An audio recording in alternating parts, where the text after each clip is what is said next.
দেখো সর্ষে আর কাঁচা লঙ্কা নিয়ে লবণ দিয়ে দেবো।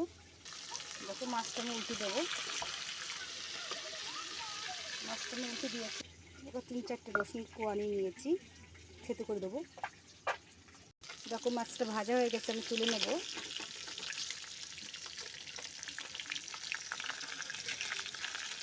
আর 2টো মাছ দিয়ে দিলাম। এটা ভাজা হয়ে গেছে, তুলে নিলাম। 4টে মাছই ভাজা হয়ে গেছে। এখানে 3টে পেঁয়াজ কেটে নিয়েছি, এখানে 3টে টমেটো কেটে নিয়েছি। আর এই যে গ্যাস তেল দিয়ে একটু পেঁয়াজ দিয়ে দিলাম।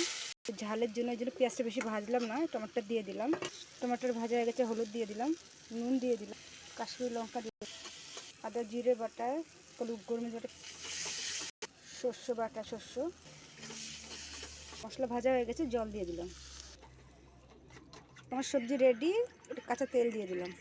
দেখো আমার সবজি রেডি।